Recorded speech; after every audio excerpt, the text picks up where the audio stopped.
Hi, guys, and welcome to the That's Where I'm At podcast. Today I have Kate. Kate has been a nurse for over 2 decades. In the past 5 years, she has focused on mental health and sobriety, both in her career and her personal life. She speaks openly about her journey getting sober and how she has taken back her own power. Kate is a personal development coach as well who runs her own private practice. She helps women stop hiding behind alcohol or food or any limiting belief that are holding them back from discovering their divine purpose. She herself has healed from narcissistic relationships with men through getting sober and hiring a personal coach. And she is a firm believer in the power of women helping women. So, welcome to the show, Kate. Thank you so much. I'm excited to be here. I'm so glad you're here. So, oh my gosh, that is, I love your focus with helping women with those things, those limiting beliefs and those things that we can use to numb ourselves, right? Absolutely. Yeah. So tell me about how that ended up being where you're doing that now. Like how did you end up coaching this? Yeah. So I let's see, I'm 44. So I drank pretty heavily through my 30s. And that's a time in our lives when we're sort of becoming I don't know, more of adulthood than we're stepping more into our Right. adulthood than we would in our 20s, right? So Yes. my Yes. career was flourishing. I was really finding a sense of my footing in the world. But through that time, drinking so heavily, I lost a sense of self. And that's a time that I find when I look back, I was in like multiple unhealthy romantic relationships. Okay. And I sort of fell, I hate to say the word prey, but I fell a little prey to narcissistic type men, Right. um, preyed on women who are vulnerable in the sense that when you are drinking really heavily, you are a vulnerable person in that it's very obvious you're not really in charge of your own life. Right. Like you're not thinking clearly, you're not making good decisions. Um, you often can't remember the things that you did the night before, so you Yeah. second guess. So you're Right. likely to believe anyone's story about Right. you, Yes. right? The Right. It's it's bad enough when the narcissists are trying to fool us, in other ways, but add on to the you don't yeah. remember the night before. Yes. Oh my Yeah, and gosh. I was really insecure. I was insecure about my figure. I was insecure about my looks. It was just that combination in my life where I just didn't have a good sense of self. And I was addicted to alcohol, so there was that, just a foggy sense of self, a foggy memory, and I kind of felt like I fumbled through my days that way. And um, when I got sober in 2018, I was 38 years old, so I was going right into my 40s, and I felt like this adult woman who had no idea who she was. Yeah. And that's when I really realized that so much of what I had become was conditioned by society. It was conditioned by unhealthy relationships, Right. and of course my own drinking. And so it became like my own mission to take back my personal power because I was constantly seeing in my life how men had started to take advantage of the fact that I wasn't managing my own life very well. Yeah. Um, I was easy prey for controlling narcissistic men Right. who knew that I didn't have a good I wasn't standing on solid ground. And Right. so and I didn't know who I was. Right. And that was like I was a prime target. Well, and I just think back to that time and and I had kids and I was married and I'm like, I didn't know who I was either. I mean, it's hard.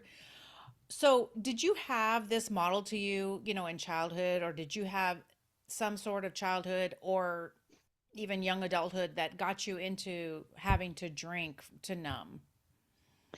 No, I really didn't. I don't have that typical story of Yeah. alcoholism where I started when I was very young. I actually didn't start drinking until my until my early 20s. But Okay. I became a registered nurse at 22, Hmm. and I was very responsible. I kind of took the world upon my shoulders. And Okay. so when I found alcohol, it seemed like a really good sense of relief for someone who had taken on so much. Yeah. And yeah, it's crazy how fast alcohol takes a hold of you. I mean, I talk to clients about nobody plans on being an alcoholic, Right. right? Right. That's not our plan. It's just Hmm. kind of it's a very insidious drug that creeps up on us, and it becomes very addicting quickly because it's so normalized in our society. We often don't notice how Hmm. heavy we're drinking for Hmm. until it's too late, and it affects women in particular so much harder and faster and stronger than men because of the way that our bodies are designed, our Okay. genetics, our weight, our fat composition, our hormones, our size. Right. Exactly. Yes. It doesn't take as much, right? To Absolutely. to make a difference. So how long were or when were you a nurse and how long did you do that? And So what did you concentrate on? yeah, so became a registered nurse in 2001. So way Hmm. back, right? Yeah. So I was 22 and I started out in hospital nursing. I was a cardiac nurse for a while, I think 7 or 8 years. And then I batted around to various nursing fields. I even worked in pharmaceutical sales for quite some time. Hmm. And that's a really interesting environment for women to be in, most Really? definitely. Oh, okay. Absolutely. But what I think, you know, it's funny because during that time in my life, especially my late 20s, early 30s, is when I really wanted to establish myself as a strong, independent woman. Right. And that's when I was kind of sold the lie that alcohol was my ticket to, women's liberation, that I could sit at the bar like the men and have drinks and no Yeah. one could tell me what to do, you know. Like Right. that was my odd sense of like, this is me as a grown up who makes her own decisions. Right. And we see that, right? We see that in society. We see that in movies and TV shows or whatever. You're sitting up there, it looks so classy Yep. at the end of the day, this is the thing that people do or whatever, Yep. right? Yeah. Yeah. So, and that's hard because and I remember myself having low self-esteem, low self-worth and thinking, okay, well if I do this thing, this will help me get there, right? Yeah. If Yeah. if we do this thing, and did you find yourself in that kind of, thinking those things? Sort of, kind of. When I look back, I honestly, when you talk about was this drinking behavior modeled for me, not so much, but what was modeled for me was a woman, my mother, Okay. trying to establish her own liberation Okay. in kind of a Mad Men era where, Yeah. the men drank and caroused and did their manly things, and the Right. the women were kind of stuck in the kitchen. And I saw my mom really be kind of pushed down by um, Yeah. that time in society. And so I had this idea that I was really going to go for it in terms of my own, female power and my own like sense of independence. Like watching my mom be, kind of pushed into the kitchen made me want to just go the other direction and just Right. really focus on a career, and I'll be the one to drink if I want, Right. Right. Um, and maybe that was part of it. It's Yeah. really hard to know. Right, exactly. And there's so many influences, right? I don't think we consciously say this, and this necessarily. I think there's so many factors. I think back and I'm like, oh yeah, I remember thinking that, but it wasn't like a conscious effort to go, yes, I'm going to do this thing and now this thing, and then everything will be fine Yeah, if I do these yeah, things. yeah. And so tell me about some of the relationships you've had that were that came from maybe a toxic time, maybe if you weren't feeling like your best self before, before you got into coaching. Like what does it look like for some of those toxic relationships for you? Yeah. when let's see, in my mid 30s, mid to late 30s, I was drinking heavily. On the outside, I had it together. I had a great job in pharmaceutical sales.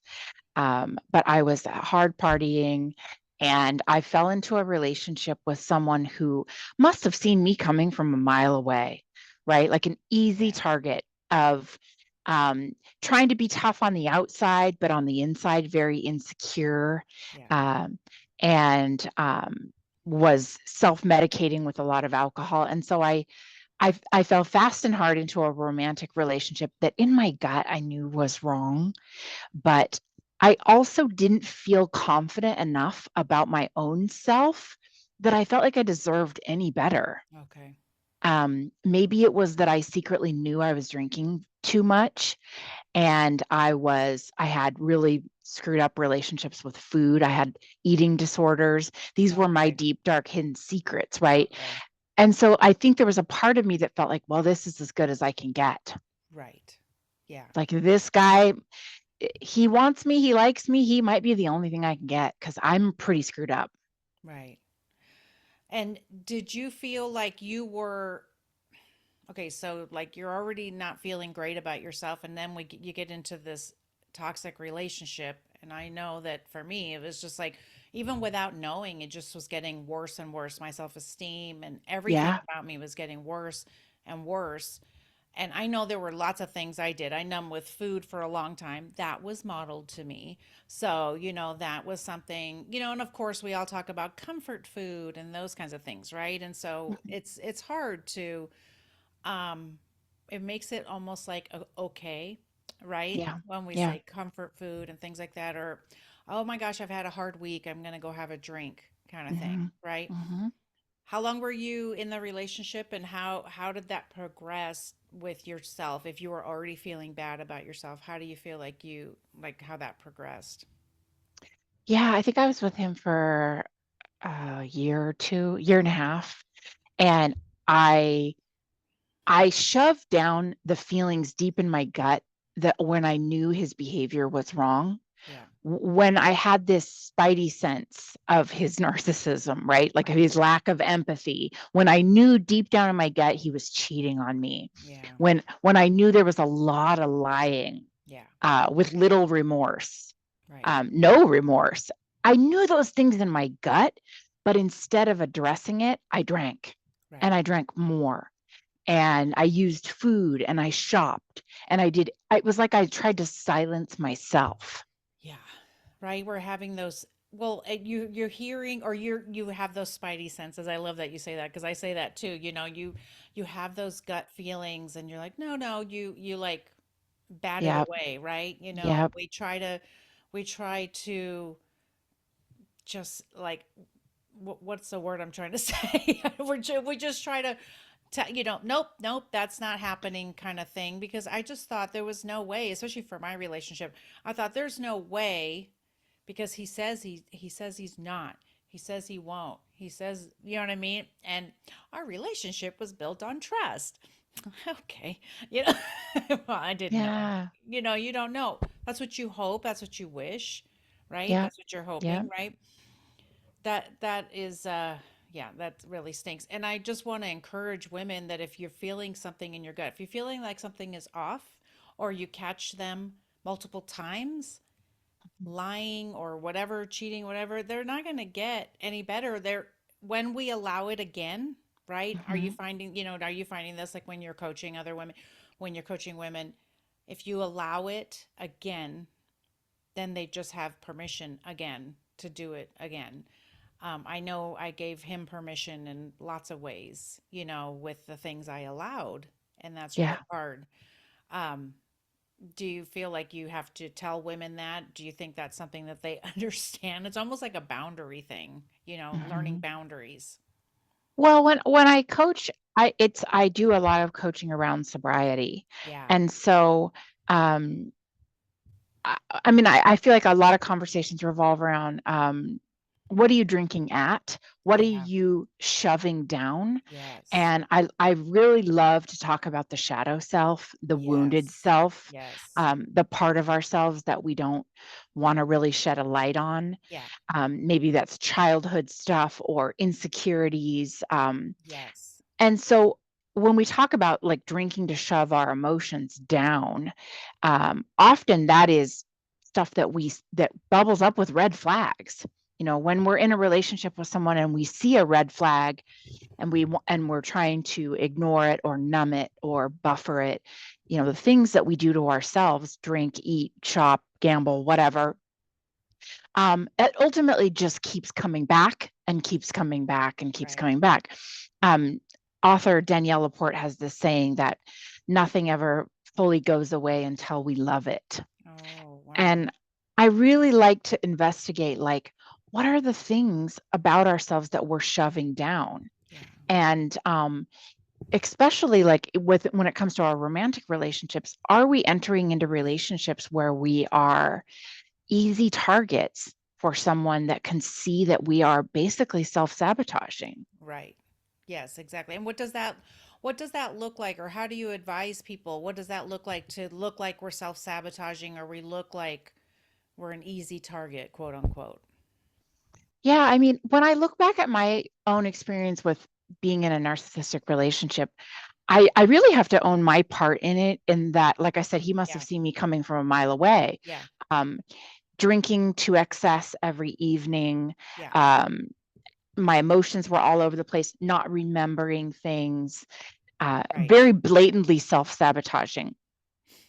And so, yeah, I mean, I think that there's there's a part of us that um, we set ourselves up in that way Right. for men like that or partners like that Yeah. to engage in relationships with us. So when I talk to women about drinking, um, I really like to enforce like a sense of personal agency. Right. Like, who is it ultimately that you intend to be in this world? How do you want to move about this world and show up in this world? And Right. what is your drinking doing to sabotage that for you?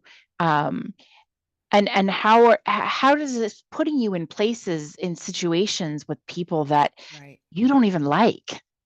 Right. And then something that you and I talked about before, we were talking about, what are you doing to cope or tolerate a relationship? And so are Yeah. you talking about with them that kind of thing? Like, Mhm. they're in a relationship and they're drinking maybe to excess or doing something else. Are you talking to them about different coping strategies, things like that?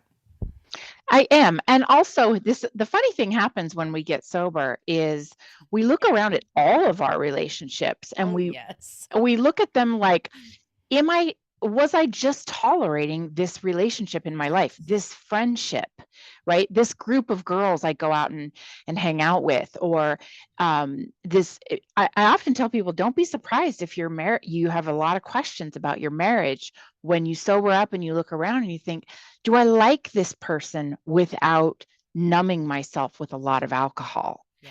And so, I mean, I would say give yourself permission to question your relationships when you get sober. Well, that's Um, really scary, right? That's a Absolutely. I didn't have to get sober, though it's funny, I did during because let me tell you, and I don't think people realize this, and so I talk about this. I kind of stopped drinking by accident because what I noticed was that I was getting clarity after leaving a narcissistic relationship, because you're in the mind games and stuff, and so I was getting clarity, and then when I would have a drink, I'd be like, oh, I'm not clear anymore. Yeah. And I was so wanting the clarity that I Mhm. was like, well, then I don't want to drink, because I'd spent so many years not clear Yeah. and in mind games and stuff. So it was funny because it kind of happened just by accident, just by me being aware. And one of the other things that happened, what we were just talking about, was I noticed as I was getting healthy emotionally, starting to set different boundaries, I started looking around at who was treating Laura a certain way, kind of thing. And going, oh, okay, so these friends are just going to be the ones I go to dinner with, and Yeah. these friends are going to be the ones Yeah. I can actually have a deep conversation with. And Yeah. some friends just fell away Yeah. because they're like, oh, we don't like Laura who sets boundaries. They never said that, but that's what Yeah. that's what I think. So it's funny to look around. It kind of gets a little bit lonely, you know. Yeah. And I like that you said, clarity and setting boundaries because those, I would imagine my narcissistic ex does not look for a woman as a partner who is clear or has any Or has any boundaries, boundaries. right? No. So No. that's why I say I was an easy target as a very obvious alcoholic. Me too. I mean, seriously, me too. I mean, I was just wanting to be loved. And that right there, I mean, I might as well have put up a big sign that says, I'll do anything for love. You know what Yep. I mean? And Yep. it's just, I mean, really anything. And Yep. so and we make it clear. And if Yeah. we can make that clear, it's good that you're showing people then, because I've done a lot of work with coaches and stuff as well, and in therapy going, if I can make that clear, that I'll do anything for love, I can make the other thing clear that here are my boundaries. Yes. You know, Yeah.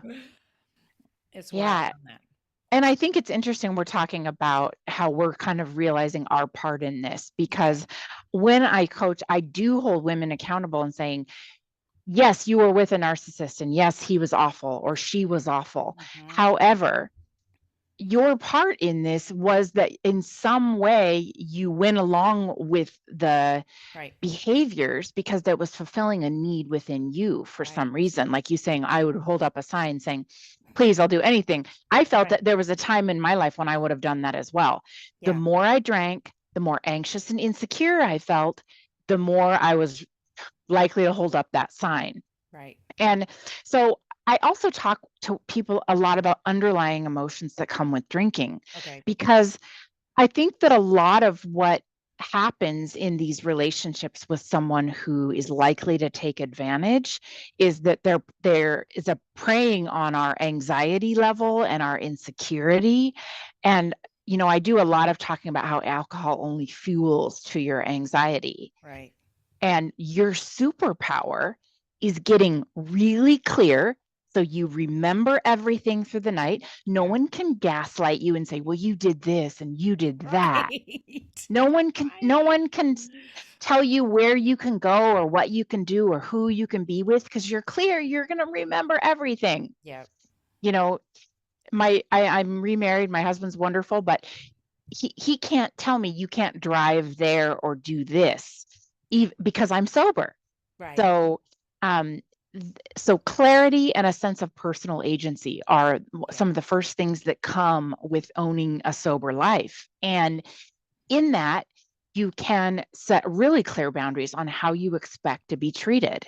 Right. And like we say we teach people how to treat us. Yeah. We're always teaching people how to We treat are. us, which is the Even interesting without thing. it is, it's so interesting, even without saying it, right?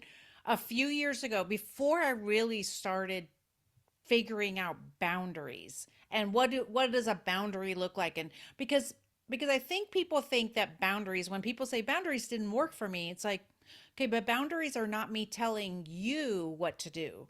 Boundaries are saying, if you continue what you're doing, I'm going to go, kind of thing. And Yes. that's what people don't realize. They think, well, boundaries don't work because the other people don't do what I say. And it's like, well, it's not about them. It's got to be about you. Yeah. And I remember before I really knew that, I was sitting, I just remembered people were treating me a certain way. And I started saying out loud, and I didn't even know what this meant, but I was like, somewhere along the way, you guys have been given permission to treat me like this, and I don't like it. And people would be like, what? Like, what are you talking about? And no one knew what to do. I didn't even know what to do. I just knew it was coming out of me to say that, going, Hmm. I somehow gave you guys permission to treat me like this, and I don't like it. Yeah. Yeah. It's interesting, right, that we do that without even trying. So that's why, when you were talking about how when you're telling, your clients that when you get sober, you might be like seeing things around you that they don't like. Yeah. And do you find some resistance to that because Absolutely. that's a really scary proposition. And so maybe we want people shouldn't know that. No, just kidding. No, No, I it's think great. Just keep doing it. no, it's important to know It what is. could come and what Right. will come. And it's also amazing that those things come, because Yes. a relationship can go one of two ways. It can either be that you get sober, you wake up, you look around and you go, this person isn't for me. Yeah. Or you get sober and you get to know your partner on a much deeper Yes. level. And because you know yourself as well. Oftentimes partners get sober. I know my husband got sober when I was 4 years sober. He finally quit drinking. But Yeah. because of that, we are much, much closer. And I don't think he would have ever gotten sober had I not led the way. Right. Again, we're teaching people how to treat us. Yes. That's so So it's so interesting. it really is. And I really try to empower. I know that's kind of a cliche, cheesy Right. buzzword. I empower women. I like But it though. but really, like I do, because I get excited about it. And when I get excited about it, Yeah. I want to scream it from the rooftops. But my what I love to do is work on empowering conversations with women about developing a sense of personal agency when you are clear and sober minded, making your Okay. own decisions, teaching people how to treat you in any type of relationship, whether it's with a Yes. narcissistic or not Yes. person or not. And really, like, the way you move about the world will Right. be different Right. when you are sober and clear. And that in and of itself will teach people how to treat you. Oh yeah, for sure. I like what you had said before. You said if you're numbing, you're giving away your power. Mhm. And I think that's so true. Because like you were saying, can you give an example of what just one thing that you teach people on how to be empowered?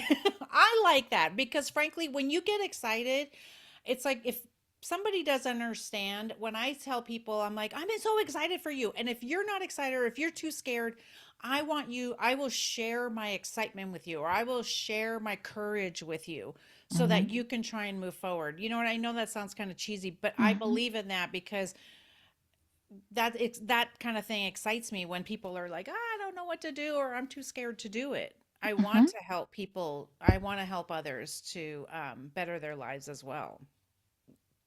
Yeah, I would say what I often end up saying is, a client could borrow my belief in them before they are able to believe in themselves. Yeah.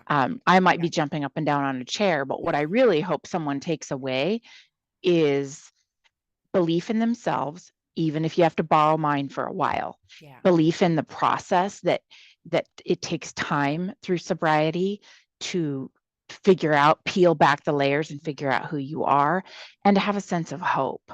Yeah. And borrow my hope if you don't have any, because I Right. understand in the beginning it's really hard to have hope because Yeah.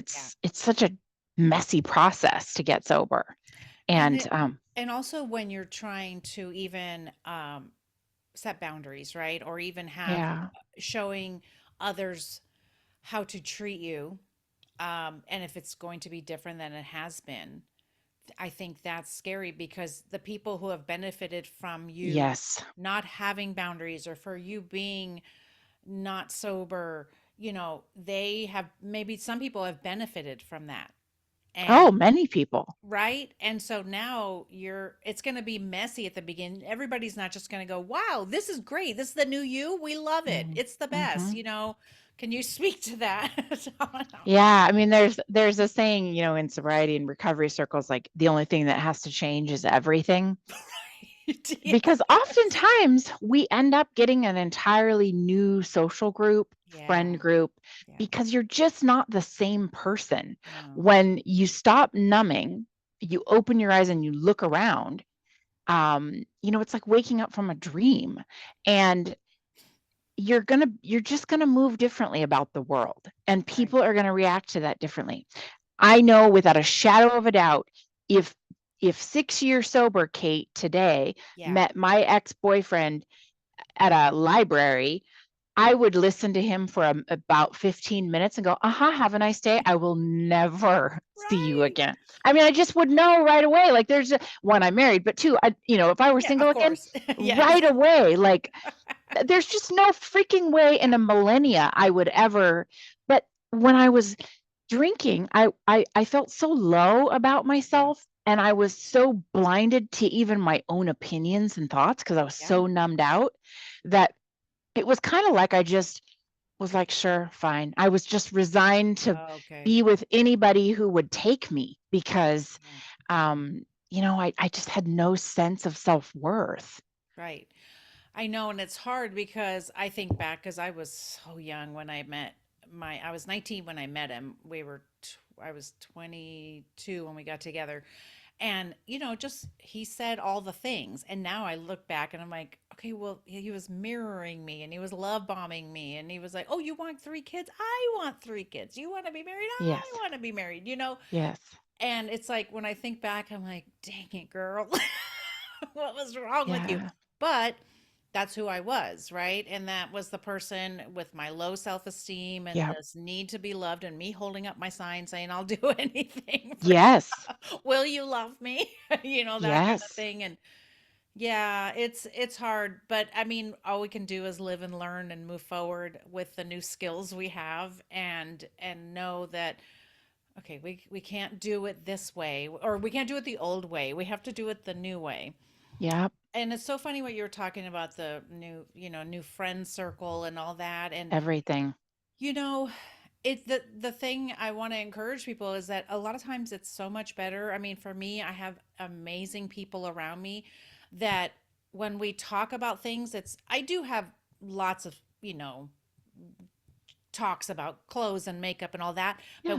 but also I love my friends who I can be like, this is my deep dark thing that I'm dealing with, or that I this goal I want to accomplish, and they are there to encourage me and all that. And we need those people around us. We need those people who like bring us life, Yeah. right? Who just fill us up and bring us life. And it's um it's good. So don't be scared, everybody. Keep doing the work. Well, it kind of goes back to that. When I think about it, my new friend group, I think about the saying, like, go where you are celebrated, not Yes. tolerated. Oh my gosh, yes.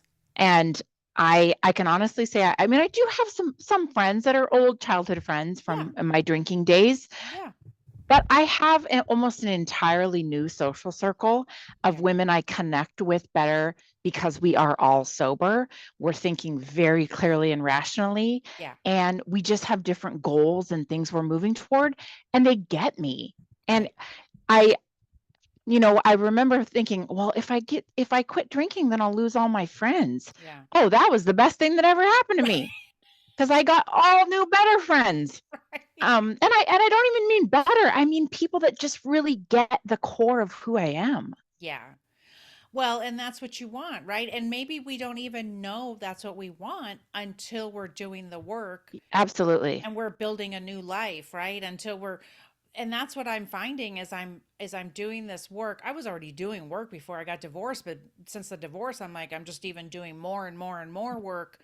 I'm like, okay, how did this happen? What's the damage? Let's fix it all. You know what I mean? Mhm. All the things. And so I've been doing all of that stuff, and just I don't know. I'm worth more than some of these things that just aren't worth my time. You know what I mean? Yeah. I love that thing about being celebrated, not just tolerated. Because there are some places where I was like, they don't even care what I have to say. Like Yes. they barely even acknowledge when I tell them something exciting. I have friends who are like, "What? Oh my gosh!" And then other people Yeah. are like, "Okay, yeah." And I'm just Yeah. like, I was telling my Yeah. daughter that one time, and she said, "Man, you could have stayed in your marriage for that kind of an attitude." With people going, "Okay," like it wasn't even a big Yeah. deal. You know what I mean? It's sad. Yeah. I hung out with a lot of people who tolerated me, and I sort of just clung on to the situation Yeah. and drank, and they were drinking, and it was like neither of us seeing very clearly. Right. And I look back and I just shake my head.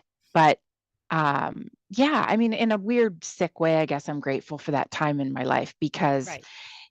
I look in stark contrast to the way that it is now. Right. And I see so many women that come to me at this place of like feeling defeated, insecure, broken, Yeah. struggling with drinking and probably their weight. A lot of people struggle with their weight, and some of it's all interrelated. But Right. I think the very first step of all of it is we put down the drink and we start to figure out who's underneath all those layers. Right. Then we can begin to tackle one thing at a time. Right. And when you're doing that, it's kind of scary, right? To think about who's under there because maybe you don't even know because it's been covered up Yeah. with food or alcohol and all that stuff, right? Yes. But it's good to try and figure it out and let's uncover it and see who that person is. And then I would guess that's when you're doing some of the shadow work to really, because if something's coming up, right? If we've been numbing, then you're doing some of that shadow work to see like, okay, what are we numbing, right? What's the thing? Yeah, it's been interesting to do some of that shadow work. I had never done it, and it's like that was one of the things I've been doing. It's so interesting to kind of, oh, okay, I see why I was doing this. Little Laura. Okay, I'm talking to little Laura right now. I got what did Yeah. Yeah. she need, right? Yeah. And I think because the funny thing is that our wounded parts of ourselves are gonna keep coming back, right? Yeah, Keep resurfacing, like you said, little Laura. right. That it's just gonna keep coming back over and over and show up in different ways, manifest in different ways, and Yeah, until we bring that to the light, accept it and say, okay, I see you, I hear you, it is what it is. I maybe some parts of our wounded self were afraid or insecure, or yeah, we felt abandoned, or for whatever reason. But you know, we're here now. We bring it to the light, we accept it, and we can go forward with it. yeah. Otherwise, it's just going to keep coming back, Right. right? Is in Right. it'll resurface in some way, shape, or form. You can deal with it now or you can deal with it later. It's Yeah. still going to be there. That's the thing as we carry it around like a backpack or something. Yeah. It keeps coming up and I think about it like shoved down in there. We can put a bunch of stuff on top of it. We can put ice cream and wine and everything else and you know what? It still will come back up. That's not enough to keep it down. And who wants to keep it down anyway? It's like let's clear it out and that's the thing for me. It's like, what else is in there? Let's get it out of here because I don't want to live my life like that. I want to move forward. That's the thing that people maybe don't understand if you're not super self-aware yet. As I was getting clarity, I'm like, I need more of this and more of, like, let's do more work and dig more out because I want to be so clear because that became like a high for me. I'm like, oh my gosh, I'm so clear right now. I didn't realize how damaging the abuse was, because that's how I was living. I was living in survival mode. So, you don't realize, right? And maybe if we don't realize until it's on the other side a lot of times, or as you're starting Mhm. to do the work. Are you finding that? Yeah, yeah. And I think going back to what you said about the period of the relationship where they're kind of love bombing you, Yeah, I mean, I think a lot of us have experienced that, right? In the beginning right. phases, and they say and do all the right things. And it is truly like a love bomb. I mean, it is Yeah, like, I remember my ex just like coming at me like he was just obsessed with me and just yes, so much love bomb, love bomb. yeah, And it's kind of funny the way that our body and well, our central nervous system essentially handles those extreme emotions. yeah, And I talk about this with alcohol because we're love bombed on, so we feel like intense euphoria. Wow, we're the most special woman in the yeah, whole world. But then, typical to a narcissist, they're going to pull that back really fast, right. and it all goes away. Um, and then the person that's been love bombed on is left in this like deficit of no love, no attention, no empathy, no, you know. So the person who's love bombed on is left with like these feelings of like, oh my God, I'm alone, and my partner quit noticing me. Yeah, And it's funny the way that our our central nervous system and brain adapt to even when we are love bombed by alcohol, let's say. Okay. The A process is the love bomb of alcohol. We're relaxed, we're calm, we feel buzzed, we feel good. But the B process, where the brain and central nervous system start to compensate, is this plummet into anxiety and Okay. restlessness. And so you can see how being in an unstable relationship that's like riding a roller coaster, with love bomb and then deficit, Yeah. it could just be set on fire when you throw in a bunch of alcohol to that and you're self-medicating those highs and lows. Right. Um, and so for me, that whole situation was just a recipe for disaster. Well, especially the anxiety, I remember that being a big deal for me. I felt like I was so anxious all the time anyway from the devaluing and Yes. all the mind games Yeah. and everything because when you're in a narcissistic relationship and you're trying to figure out, am I doing this right, am I wrong, because Yes. everything everything they don't tell you if you're right or wrong or whatever, everything is a game, right? And so there was Yes. so much anxiety, and then I would have a drink. It's like it just got worse. But even Yes. though we were programmed to think that, oh no, it's going to relax you, and it's like, oh my gosh, no, I'm so anxious. It's so Yeah. ridiculous. And being in a relationship that's with a narcissist is so destabilizing. Yes, Like you said, you'd never know when it's coming or going or when you're up or down. right, And so that's a recipe for disaster for someone who's trying to self-soothe with any form of chemical, right. because you're never really able to fully regulate your nervous system. No, absolutely not. That is for sure. And it's funny to think back, not funny, but it's funny to think back that all the times where I was like, "Oh, I must have anxiety." Or I'm like, no, it's just I was in the middle of mind games and then to do other things on top of it to have because I needed to cope, right? I Yeah. was trying to Yeah. find a way to cope because societally it was okay to eat or to drink, and so that's how I was coping without realizing that's how I was coping, and Yeah.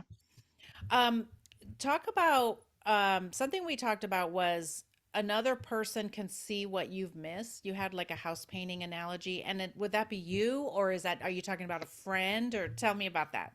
Yeah. So when I talk about coaching, like what is a coach, right? Versus a therapist. Right, And a coaching is not the same as therapy or right, counseling. right. And before I got into coaching, I really personally didn't understand it very well as either. And so coaching is sort of like you focus on what's currently in front of you. Yeah, Whereas therapy, you may focus on things that have happened in the past. right.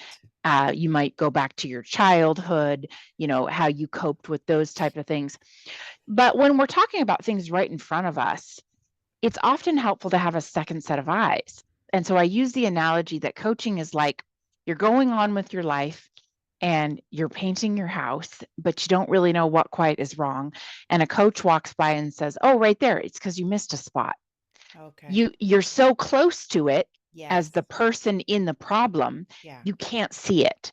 But when you're able to talk to a coach and they see it through their set of eyes, a lot of times I'll tell my clients, that's your story. I don't have to believe that. You tell yourself that. Yes. You believe that. But Okay. but what I'm seeing from an outsider perspective is this. Okay. And often it's pretty eye-opening for people to realize that sometimes we tell ourselves things over and over again, so much so that we believe them, and they're really not even facts. They're Yeah. just these limiting beliefs that we've recycled over and over and over in our brain. Yeah. And a third party can sit and listen and go, but we can't prove that. That's just a Right. belief. That's not a Right. fact. Right. Oh my gosh, that's so true. One of my friends said, "Be careful what you think because you might not even be Yeah. using your own thoughts. It could be somebody else Yes. has said these things to you, about you, whatever. Yes. And we're thinking whatever it is, insert anything here. I'm Yeah. fat or whatever." And I was just talking to my friend about this. Her mother is so slim and whatever, but her mother still to this day looks in the mirror and goes, "I'm fat." Yeah. And it's like, That's sad because who told her that? Somebody told her that. So those are her Yeah. limiting beliefs. Oh, I got to go on a diet again. Yeah. You know what I mean? And it's like, what are we saying to ourselves every day, right? Hmm. That are part of our limiting beliefs that we don't even realize as part of our narrative because Yeah. somebody handed us that and said, "Here, say Yeah. this to yourself." Oh gosh, it's so hard to do that. Yeah, I try to catch myself on some things and go, "Wait, are those even my thoughts?" Yeah, absolutely. For the longest time, I told myself, well, I'm just cynical. Oh, I'm just a cynical nurse. And that was just okay. something I said Yeah, automatically without even really thinking about it too yeah, much. And it just became like embedded in me, like that's just who I am. yeah. And to sit down and really question, I remember talking about this with my coach. My coach was like, but tell me why you think you're cynical. Like, give me proof of your cynicism because you seem Right, like a very caring person. right. And I had no proof because it was just something that I had been telling myself. I was like on autopilot, you Yeah, know. This was some silly belief I developed 10 years ago that I was saying habitually without even giving it too much thought. And you know, a thought our thoughts create our reality. So yes, but it's nice to bounce things off of people and hear them question that and question your limiting beliefs and say, well, do you know that that's true? yeah, Can you prove that that's true? right. We have we just get scientific in our brain, right, with our neural pathways. And so what we say is very important because it's going to, I always liken it to like they lock into place. So whether we're saying something negative about ourselves or we're saying something positive about Mhm. ourselves, I always imagine little neurons in there going, "Hey guys, if somebody goes, I'm just bad at technology. Yeah, I'm just bad at technology. I'm just bad. I'm just bad at that."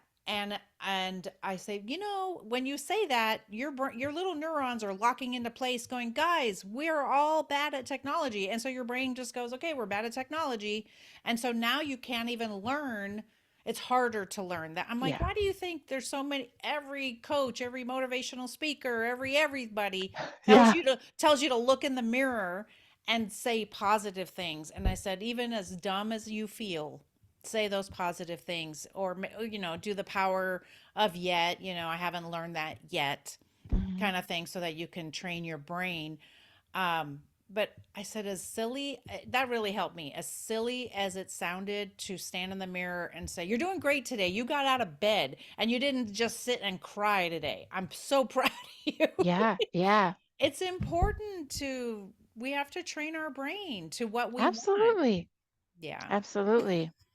Gosh, I it's remember I was just talking to a client the other day, and speaking of things that people put in our head and say to us over and over, when I was with my ex, he used to, when we'd get in a fight, would say, "Well, you're a drunk anyway. No one's going to believe you.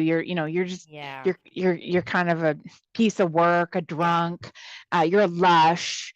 Um, and those messages, I just internalized like, this is just who I am. I'm just going to be a drunk. Right. I'm never going to get out of this cycle. And so, it was like when I drank, sometimes I felt like I was saying like F you to my ex, but really I was just saying F you to myself because I was just Right. giving up on the fact that I could be anything else Right. as I had just accepted that narrative for so long. Well, and we have to be careful what we say. And I know that people talk about that it runs in the family, right? These things run in the family. And I have started saying, because I do have a lot of toxic stuff in my family, we have a lot of issues. And I just see how my marriage affected my kids. My kids are grown, but they still, of course, are still affected. And so as I'm making changes, I have started saying, "I don't care if this runs in my family, it's running out here." Yeah, That's absolutely. end of story. But even just to say it and say, because even saying, "Well, it runs in my family," that's a not a cop out, but we're still saying the Hmm. same kind of thing, right? Because Yeah. Not that alcoholism isn't real and it's not, all those kinds of things, because that is in my family. But for all of us to have a conversation, me and my kids, and my kids going, no, we're done. Like we're going to stop Yeah. it here. And it's a conscious effort to be like, it runs out here. We don't have to Yeah. go by, okay, well, that's it. It runs in my family. I guess this is the way it's going to be. Yeah. And we have to be able to say what we want for our future.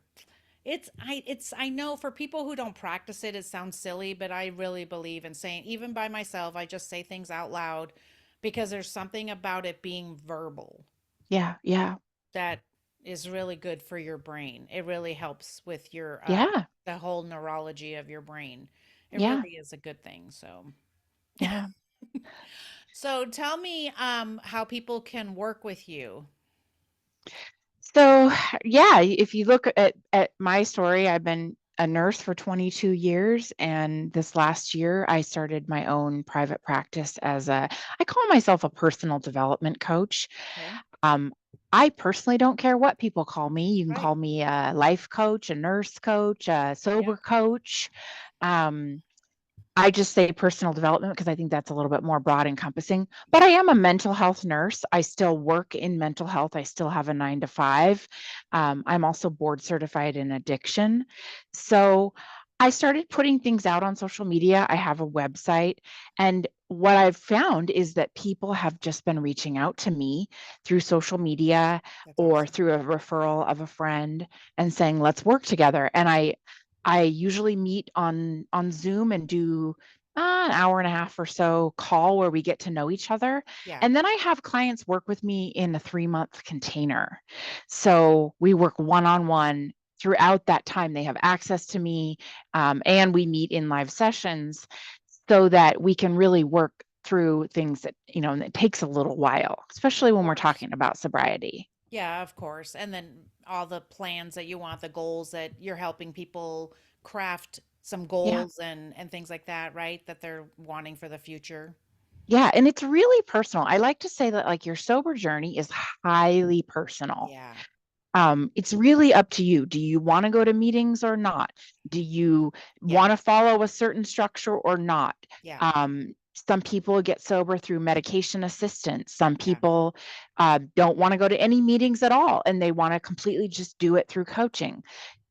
People come to me at various levels of their sobriety, but ultimately, talking through it with someone who's been there, and trust me, I have been there. Um, a lot of things come up that we're able to work through one on one. And so it's really enjoying an enjoyment for me as a nurse who at the bedside, I just haven't had that time to Yeah. connect. Right. Like, I'm in corporate nursing now, so I'm a leader and I don't do as much direct patient care, but Right. Yeah, well, that sounds amazing. So we'll put all that information in the show notes so people can reach out to you and connect with you. And was there anything else you wanted to share today with the audience? Because I think we talked about a lot of good things. yeah, I mean, my Instagram is at Kate Vitela or Okay. also at Nurse Speaking Up. I have 2 Instagrams. I'm on Facebook. I mean, I'm kind of everywhere. I'm easy Yeah. to find. Good. Um, I think the beauty of me is that I'm really transparent with my story and my Mhm. life Yeah. because I've gone through so much with addiction. I tell clients like, you're not going to surprise me. Right. There is nothing you're going to come at me with that I haven't already been through myself, Right. seen or done. Right. Yeah. Um, but yeah, I think it's a really cool conversation talking about how we've healed through Yeah. abusive narcissistic relationships, and a lot of it has to do with just discovering our own power through sobriety. I Yes. think that's a magical message. It is. It really is. I mean, it's just it's taken back our power, right? For sure. And it's so great to have somebody like you on on people's side where that are going through this kind of thing, because we all need an advocate right by our side to help us through this, somebody who understands. And so I really appreciate you Absolutely. being here today and telling us your story and sharing all your good tips for us today. So if any of this resonated with you today, guys, if you could just go on social media and comment and share, and of course leave a review for the podcast. And of course, look in the show notes and you can reach out to Kate for all the information down on how to reach out to her. So, Kate, thank you so much for being here. I really appreciate it. Yeah, thank you for having me. This is fun. Okay, good. I'm so glad. All right. And so we'll talk to you guys next time. Bye.